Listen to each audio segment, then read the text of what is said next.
And we're back after the beat. My name is Luke Thomas. That's Danny Bigote Segura. I'm just going to stick that on you now.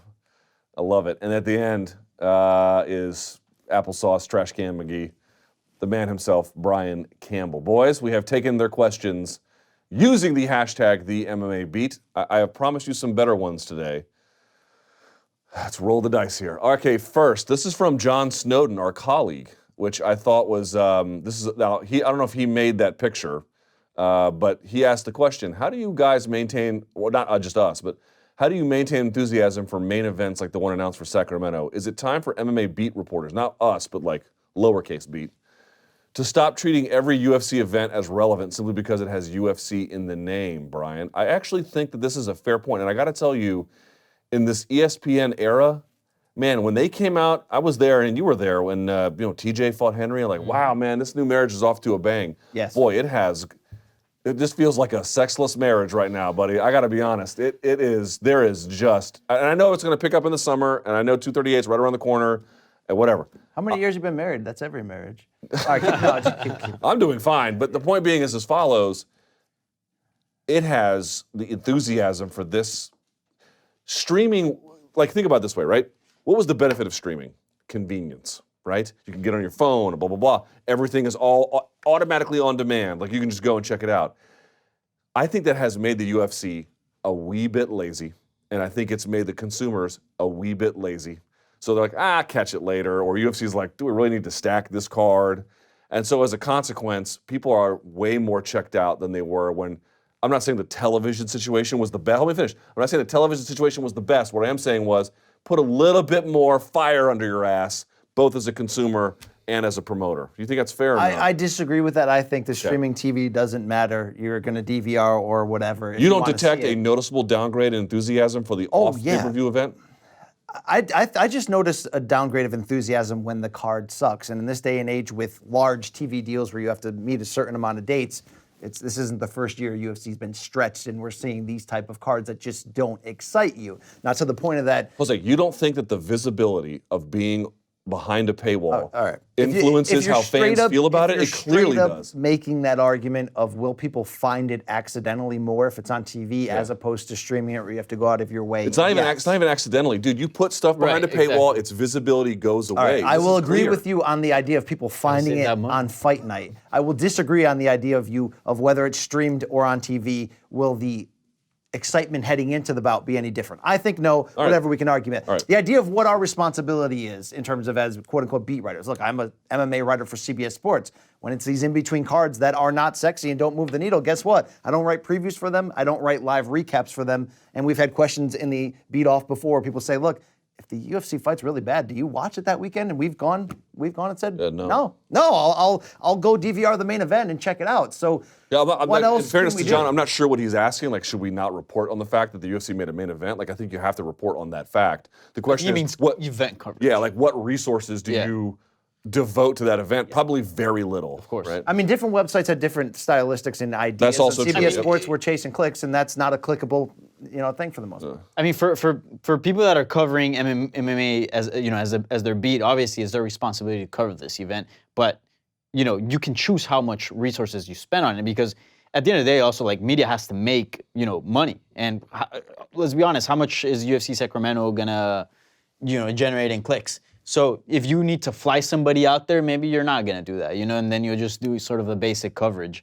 But I'm a little bit split between what you guys are saying. I do think, for example, if you got two identical cards and one of them is behind a paywall and one is just on TV, that might just be enough of a difference for somebody to be like, you know what, I'll watch it, F it.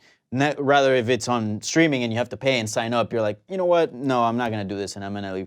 But I do agree with you in the sense of if the UFC puts on a fantastic cards, you're gonna watch regardless, whether it's on paywall or if it's on TV. If it's a good card and it's interesting, you're gonna go out of your way to watch it. I'm not sure I believe that, and I'll tell you what also happens when you put a show, any kind of show, anything behind a paywall. Here's what happens: not only do folks not catch it accidentally because it's not floating free in the ether, and this is true for any media content, whether it's behind a New York Times paywall. I have a radio show behind a paywall. I'm very familiar with this.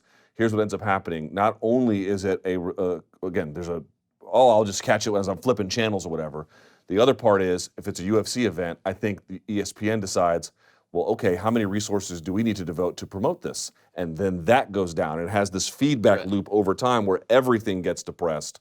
Because, like, why aren't the main event fighters for an ESPN Plus card on SportsCenter every time? That's a fair point. How can that not be the case? I watch SportsCenter. You know how much dumb shit is on SportsCenter? 90% of it is, look at this squirrel running on the field on this low light for some, I don't pick a town, the Scranton Squirrels minor league team or whatever. They'll air bloopers, and you can't have 2 main event fighters going in there. It's like I was awake with my daughter the other day, feeding her at 4 a.m. This was before UFC Rochester. They had SportsCenter on at the early Saturday, and they had a feature with Rafael dos Anjos and Kevin Lee.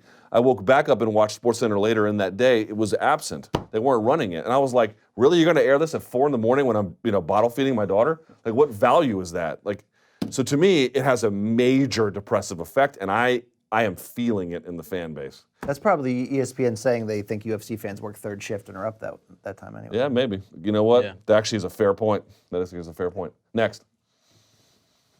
All right, there, Dans. Who wins this weekend? Liverpool or Spurs, my friend? Liverpool. Tell me why Liverpool's going to win. Well, I think they have a better team. And also, I feel like if anyone's going to choke in the final, it's going to be Spurs. Also, Liverpool might be, they're definitely, I think they might be the best team in Europe right now.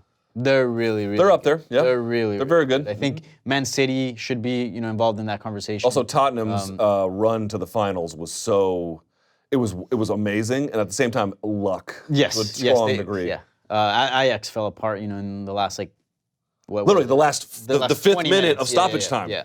But obviously in Champions, Champions is a ruthless competition. We see this all the time. Look at Brian, yeah. But Liverpool, Mr. Gas Station Food is too good for the most popular game center back. Yeah, all right. Also, I'm not a big fan of the Spurs. I kind of like them because of Davinson Sanchez, Colombian center back. Defender. But man, after that World Cup, man, Harry Kane. Yeah. We're not cool anymore. No, so we're not. Go Liverpool. God, when those Brits were like, "It's coming home," I was like, "Shut up! You're all annoying. It's not going anywhere near London. F off." Here's what I would say. I probably think Liverpool's going to win too. I think it's got a better team. Yeah. Did you watch the Europa League final yesterday? Yes, I did. Dude, Shout out to Chelsea, dude. It wrecked Arsenal. What a calamity. Hey, shout out to Sarri too. That man gets a lot of hate. 2 cup finals, Europa League, and champion spot for next year. Hold on, they were in Baku, Azerbaijan. First of all, their Armenian player, who I obviously have a soft spot for, Henrik Mkhitaryan for Arsenal, couldn't even go. And did you see this? Here's what kills me. There's still a lot of soccer stadiums in the world that are just track and field stadiums that they convert. So you have the soccer field, and then there's the track around it, and then there's the audience at the end. It's like the worst viewing experience ever. Although El Campín is that way. Yeah. And let's be honest. All right, whatever. The stands were half full. It was awful to watch on television, and it was a good game, though. It was a good game. And then afterwards, Arsenal Fan TV, shouts to those boys, Mr. DT and Troops.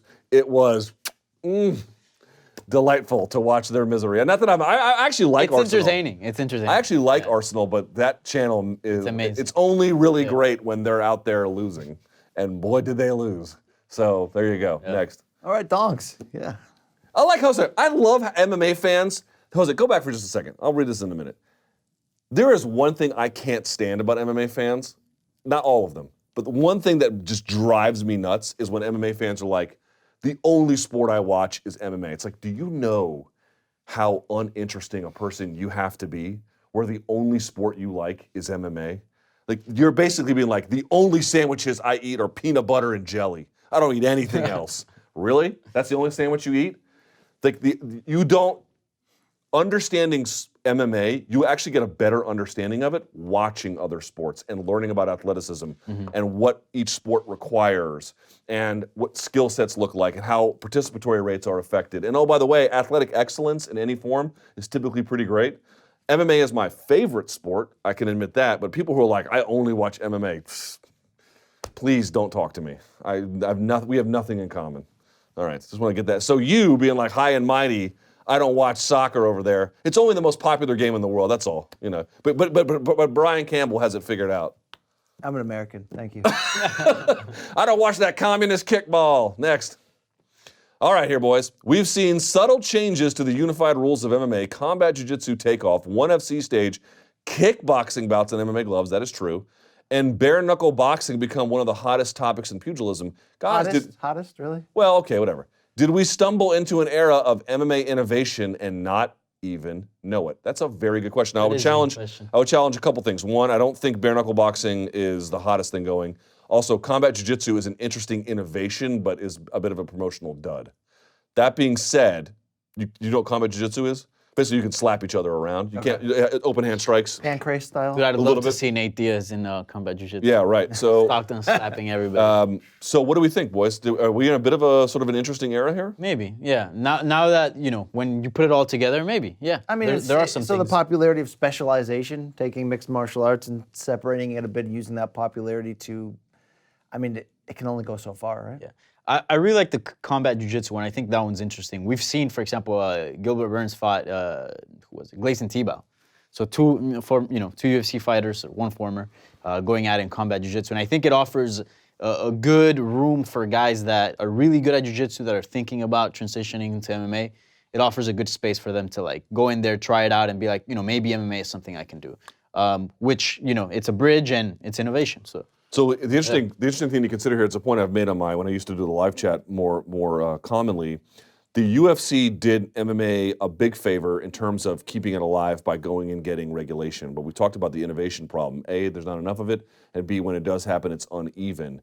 By going to all the state commissions, they reduced the ability of another promoter to come along and say, oh, you know what, they had to do it this rule, we'll change all the rules and we'll be different. They locked everyone into a style that benefits themselves, which, hey, if you're the one paying to get it regulated, I guess that's he who pays the piper calls the tune. So what I love about this is you have Asian promoters like ONE FC. They got a lot of questions about them, but one of the things they do well is that they don't use a 10-point must system. I love that as well. On the jiu-jitsu side, people are constantly trying to innovate. I think combat jiu-jitsu is not all that great. In fact, the World Championships in the gi this weekend, that's the best jiu-jitsu in the world, but I agree. I like that they're trying. BKFC, I like how folks are just like, well, what would happen if you did fight in a cage but with boxing gloves? Or if you fought in a ring with MMA gloves but it was kickboxing rules? And I love how all of this experimentation is happening. It's just mostly happening overseas or outside the UFC MMA sphere. Yeah. Because all that is just locked into place, unfortunately. Will any of it lead to significant rule innovation within the MMA space? I think so. I mean, once it wouldn't be immediate, but I think in the long term, once we start seeing the success of other promotions and the success of other, rule sets, I think ultimately, the UFC is going to do what's best for them. And so, it might bleed out into the promotion and here in the States. My whole point about innovation is, if you think about what the NFL does year over year, they make a lot of really bad calls about what is reviewable, how should the goalposts be in terms of far apart, where do you put the ball when you kick off? There's a lot you don't like about that. But what you do, and that can lead to its own set of problems, but what I really appreciate about what the NFL does is they try. They try to innovate. They might get some boneheaded decisions here or there, but to answer your question, most innovations are not going to be great. All you need is one good one, and you can take that very far. So, are these the ones that I love the most? I don't know if I feel all that great about them. The kickboxing one with the MMA gloves I kind of like a little bit. But is that going to change the game? I don't know. Keep trying. Keep trying, because we're going to find one that's going to be great. Good question. Next. Luke, who do you dislike more, Drake or Draymond Green? I had to put this in there because I'm selfish. I can't believe people actually like Drake. Let me take that back. If you're a 13-year-old girl and you like Taylor Swift, I get liking Drake. Under any other circumstance, someone sell me, you're the resident millennial, what is the appeal of Drake? He has some good songs. Does he? Yeah. We're talking about the artist or the Does he, art though? here. Look, I'm not a Drake fan. I'm not a Drake All fan. right, so but I trust your judgment. There are some good, some songs that are kind of good. Now, when you say good for... You hear them when, you go out and stuff, and... Why are you looking at me weird? Drake's all right. He does have some bangers. Does he have some bangers, Danny? And he does features with other artists that are good. Yeah. He got some club bangers? Yeah. Does he? Yeah, I would say so. I don't think he does. Now, I know he's popular in ways that I'll never be. I understand that, but... are you clowning the professional sports hanger-on Drake, or are you clowning Drake the artist? Well, 80% sports hanger-oner. The RJ, we had Spike Lee, who was super annoying, But Spike Lee made Do the Right Thing, right? I mean, what's Drake's Do the Right Thing? Fucking called me on the phone at 4 a.m. song, that dumbass thing that turned into a meme. That's it. All I'm doing, that was a decent song. Dude, Do the Right Thing is like a borderline cinematic masterpiece. That's like, art. These bangers, are they art? They're Is not. art I mean, art? they're not. I'm not taking. Like them he doesn't as, make art. I'm he not makes taking them club as like, music. wow, what a exactly. Wow, what a musician, what a talent. I'm like, listen here and take take some time to like admire his music. I can't argue he's not popular because he's crazy. But popular. he makes popular music. Okay. Well, Spike Lee made art. Well, he's had some duds too, but he like I'll forgive him all the duds for like He Got Game. Like, Also, the meme culture. Movie. The meme culture around Drake is pretty good. But to your point, the 80% I can't stand him for is his on the court. Joe Biden, stop touching people. What is wrong with him? Where he's out there just rubbing Nick Nurse's back. You know Drake is that close talker. Like, when he drinks, he gets up in everyone's face and he's got that breath where you can tell he hasn't brushed it since the morning. And That'll he's like, stay around on your beard for a while. and he's like 4 tequila shots and 2 Coronas deep, and his breath smells like he's been eating out of a Porta-John, and he's right up in your grill, and he like touches people unnecessarily. Like, that's what I can't stand. It's like, and this guy, everyone's like, yeah, Drake, let Drake be Drake. Fuck Drake. Get him off the court. Get the old guy with the Apollo hook to pull him off, as far as I'm concerned. I can't believe people defend this moron. But they do. They do. Show me his Do the Right Thing, please. That's what I want to hear. All right, next. Do you guys ever regret crossing the line from fan to journalist pursuing MMA coverage professionally? In other words, what are your thoughts on turning something you love into turning something you do for money? Now, That's a great question. It's a phenomenal Yes. question. I told you the questions were better today. Yes. Folks, okay, here's the thing. Folks always think that when you do this, you're like, as a media guy, begging for sympathy. Oh, like, woe is me. Now I have to do it for money. I don't love it as much. But it's an interesting question, nevertheless. It does change your relationship to the sport. What do you guys think? I agree 100%. I'm going to give you an example. You hate when I say pro wrestling. I get it. But I cover pro wrestling, and out of the boxing, MMA, and pro wrestling that I cover, it demands the most out of me each week. There's a set in stone number of hours of shows, and then you add in the pay-per-view, and you add in the shoulder content. It's a lot.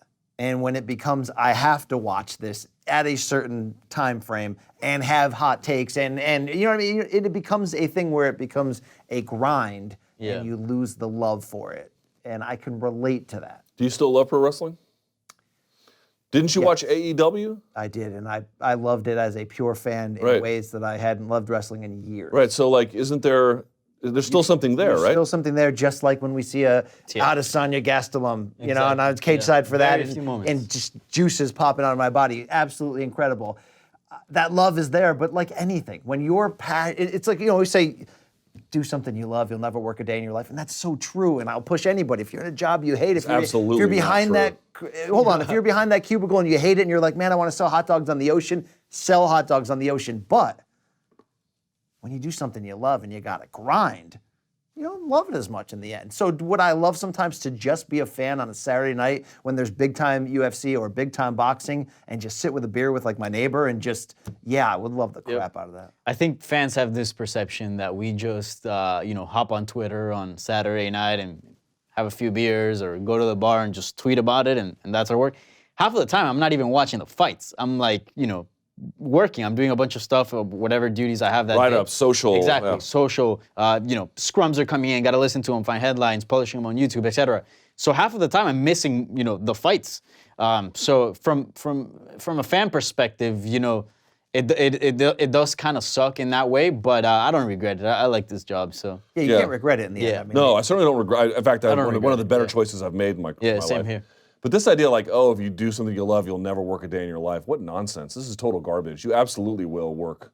But the payoffs are pretty incredible. It's just a better situation. What I would say that I found was that when I made things that I loved, when I tried to, because there was a couple of failures, but in the case of taking a passion and turning it into a profession, what I found was that I was better at the profession because I was willing to give more to it. And I had just a thirst for it and a consumption of it and a willingness to want to give back in ways that I didn't in other cases. And that's still true today. So it's not like I get up and I'm like, this is not work. Like, you have a job to do. Like, you have to do it professionally and sometimes in ways you don't want to. I got to go do 3 hours of radio. You think you think I'm super pumped to go do 3 hours of radio? I would love to get on the train and just nap and have a Pinot Grigio out of boxed wine. rather than go do 3 hours of radio. But Is that classy? I don't think so.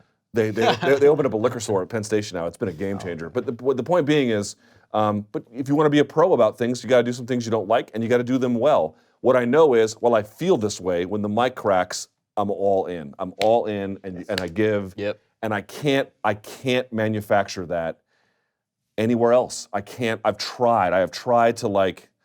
I've had jobs where like I was paid well to do it, and if I didn't love it, I just found myself half-assing it and then being mad at myself for it. And you know when the complaints go out the window is when you are ringside, cage side, whatever side, and you remember why you do this and why you love it, and you get that kicks you right in the feel spot, and that's the last thing I would say though is it has changed my relationship to it, not merely transactionally, but before as a fan I was in love with all the ambiance of it, the pomp and the circumstance and the lights and the storylines and the trash talk. Now you have become a hardened. It just bores me that because here's the thing. There's a lot of it too. Not only is there a lot of it, folks don't realize this, it's 99% not real. It's just not real. Like people do, when fighters do interviews, sometimes they're great. Like Anthony Smith, I thought was real. I think Gustafsson tries to be candid. But a lot of times, these are facsimiles of conversations. They're not real. Fighters lie all the time, partly strategically, partly because they have to, partly because they want to. Like, I fell in love because of my job with fighting itself. Because even then you can lie, but it's so much more honest of a human experience than anything else. And in MMA, when these guys are taken to Twitter, folks ask me, "What'd you see what they said on Twitter?" I don't care. This is probably not real. There's probably nothing to that's real. It doesn't move me. I get mad at that, and I get that where you're just like, look, what's real is in that cage. All this other stuff is BS to bring in casuals and all that. Yeah. But you know what? That BS, that gravy on top of the meat. Yeah.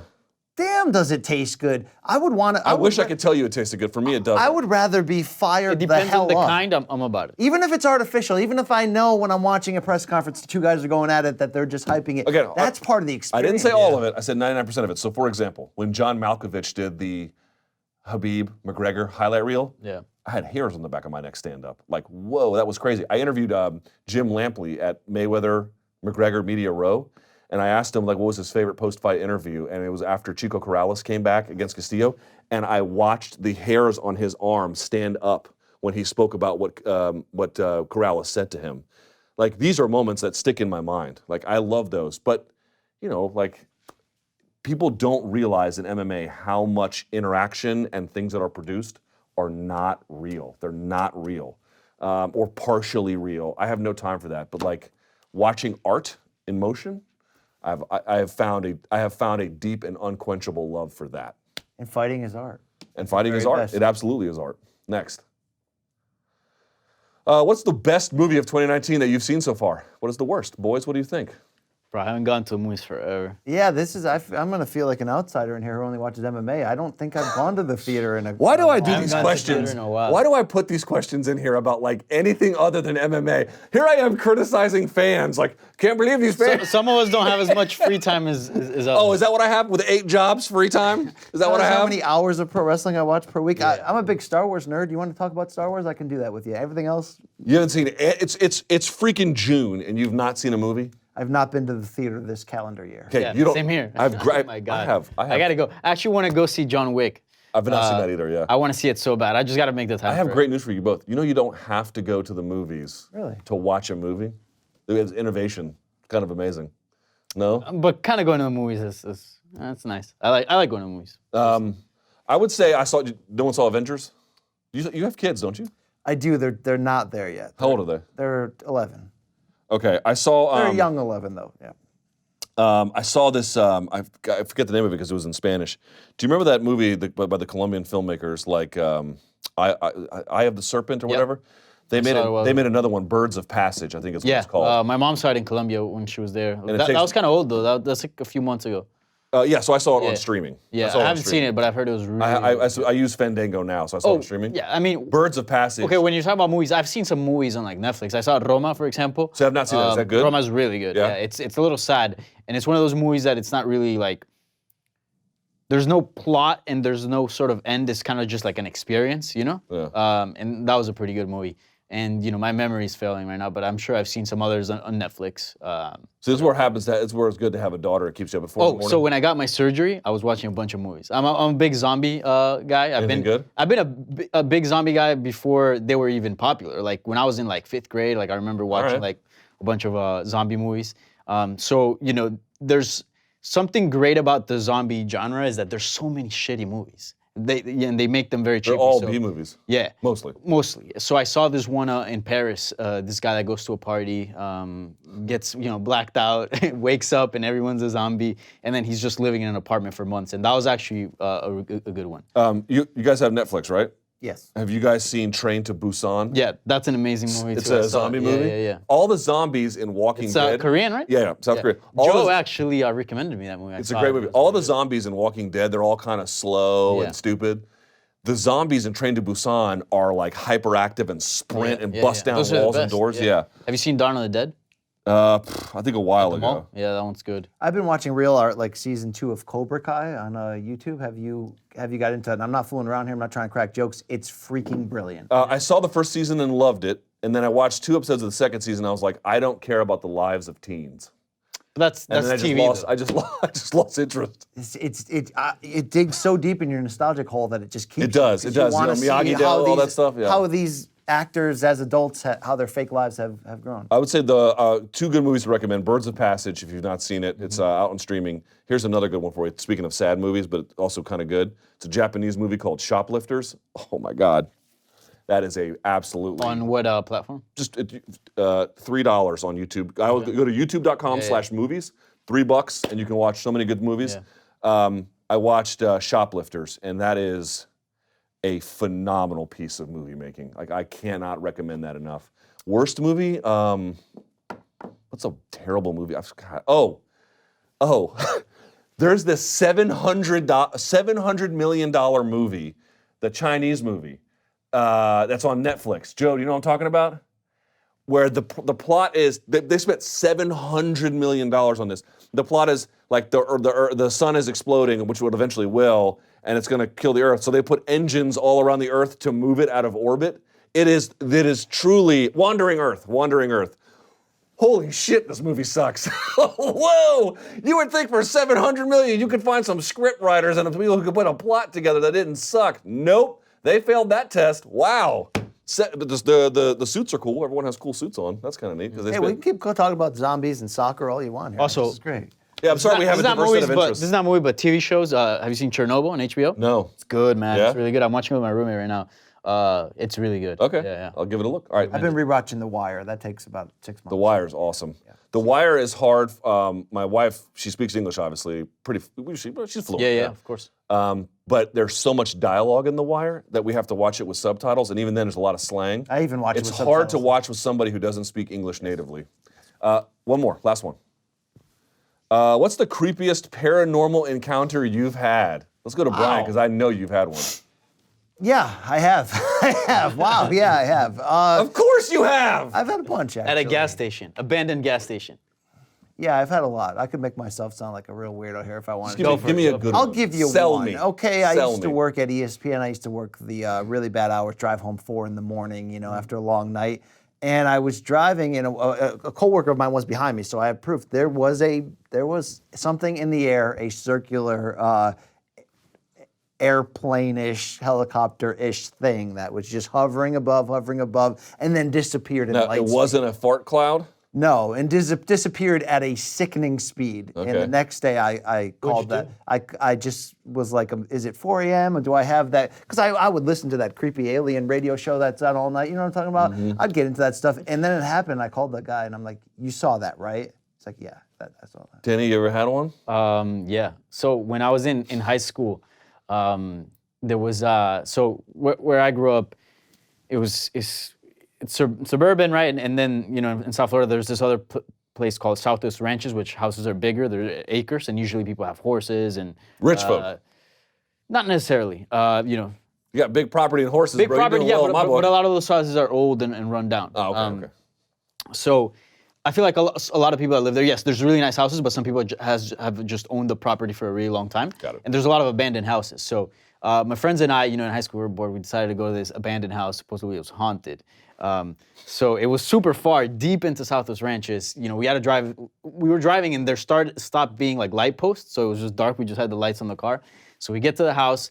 Grass is like, you know, up to your waist, and there's like a curved path to the house, and the house is pretty far. And so we had some flashlights. We went. As soon as I started seeing the needles on the ground, I'm like, you know what, guys, this ain't for me. I'm gonna back out. So a few of us backed out, and we just went back to the car, and like we were just back in the car waiting for the other people to go in this abandoned mansion and check it out. And all of a sudden, we feel the car move forward, and it was off and parked, and like a bang, like a loud bang on the back window. So immediately I thought, you know, these guys came behind us to try to scare us. This is all a joke. So I got off the car, and there's nothing. And then as soon as I look up, I see my friends running out of the house. They were already running, and I just see a flashlight move around. And then we're just like, what the hell happened? So they got here, and they're like, yeah, we heard like a door close and like a loud bang. Basically the exact same thing that we heard, but they heard it in the house, and we heard it in the back of the car. Like I was in the back seat, I heard the window like vibrate. And then we just got out of there, and now I'm like, Given the needles, it was probably just a drug. there was nobody around. I'm telling you, there was nobody. Sounds a little bit Blair Witch. If there were needles there, then the people had been there. Had been. Oh yeah, there's graffiti. I didn't go in, but they were saying there was graffiti like all over the mansion and whatnot. So I'll say this: people who say they have paranormal experiences, 99.9% of the time, I think less of them as people. Oh, thanks. I'm telling you, it happened. Hold on. There's a caveat. Did you guys see the article? The reason why I picked this one. Did you guys see the article? It was like one of the top stories in the New York Times this past week. Yeah. 2 Navy pilots. Well, more than that. There have been so many UFO encounters. Again, what does that mean? They don't know what it means. Like, what is that? They're not sure what it is. The Navy has had to change its guidance on how they report these things. And the New York Times spoke to, I think, 2 or 3 Navy pilots. And what they were saying was, like, I'm a normal, I mean, first of all, you're a pilot, like that's in the military, you're an extremely high achiever to be flying a jet. Like you have to be one of the very, very, very, very, very best to even get that opportunity. So you have to be a high achiever, smart, the whole bit. They were saying that these guys were like seeing these things in orbit on their infrared that they couldn't see, but they were watching these things move that didn't make sense. Another one actually laid eyes on one, came back and he goes, this guy had been the most normal, high-achieving pilot. He came back white. He couldn't believe what he was seeing. He was describing certain things to other pilots. It's happening enough now where it's showing up on these infrared screens, if not visual, that the Navy is like, okay, we have to take, like, we don't know what's happening here. So I don't know. I'm still, color me extremely skeptical. Believers. Color me skeptical. On the other hand, when you start getting Navy pilots getting spooked, that's when I start taking notice.